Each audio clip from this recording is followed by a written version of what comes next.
As with keyboard shortcuts, MIDI devices and controllers can enhance your experience with Resolume.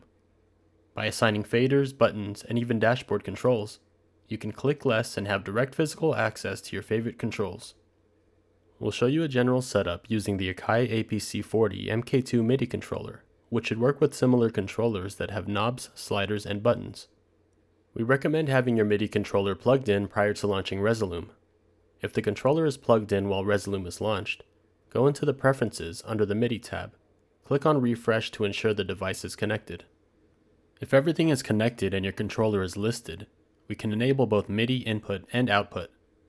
MIDI input enables Resolume to detect signals from our MIDI controller, while MIDI output allows Resolume to relay signals back to our controller.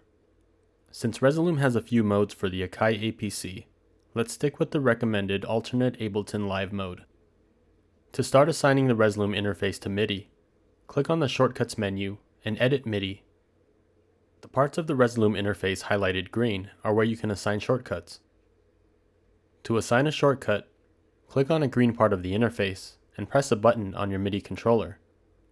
The corresponding MIDI note will be displayed and set. We've assigned a pad to the first clip on layer 1. If we exit shortcuts by pressing the escape key, we can press the pad to trigger our clip on layer 1. Let's go back to editing MIDI shortcuts. If your MIDI controller has faders, setting a slider works the same way. Click on the opacity slider of layer 1 and move your desired MIDI fader. Press escape to exit shortcuts and slide the fader up and down. The fader on our MIDI controller now controls the opacity of layer 1. Go to the Shortcuts menu and click on Edit MIDI. Now we'll show how target modes work. Click on the shortcut assigned to the first clip slot on layer 1.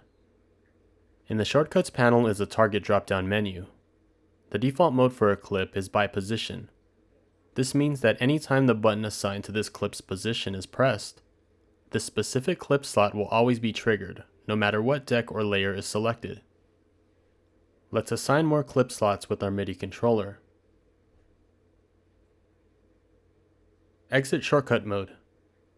Pressing the buttons on our MIDI controller now trigger the clips in the assigned slots. Notice that even if we swap some of the clips, any content positioned in the assigned clip slots are triggered when we press the buttons on our MIDI controller. Now let's edit MIDI shortcuts again. This time we'll switch the target mode of our first clip on layer 1 to this clip. This clip is a shortcut target mode that assigns a shortcut to this specific clip and only this clip. We'll exit shortcut mode by hitting escape. If we move this clip to another slot, notice that pressing the button assigned to this clip using our MIDI controller still results in this specific clip being triggered. So no matter where we reposition this clip, the MIDI shortcut will always trigger it. Let's go over the last shortcut target mode, selected layer. Edit MIDI shortcuts by pressing Command-Shift-M on Mac or Control-Shift-M on PC. Let's make a new MIDI shortcut for the Clear Layer button on layer 1. We'll assign it to the pad below the first clip on our MIDI controller.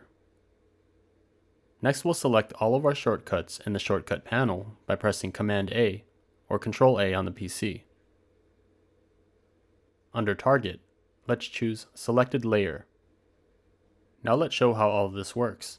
Exit shortcuts by pressing Escape.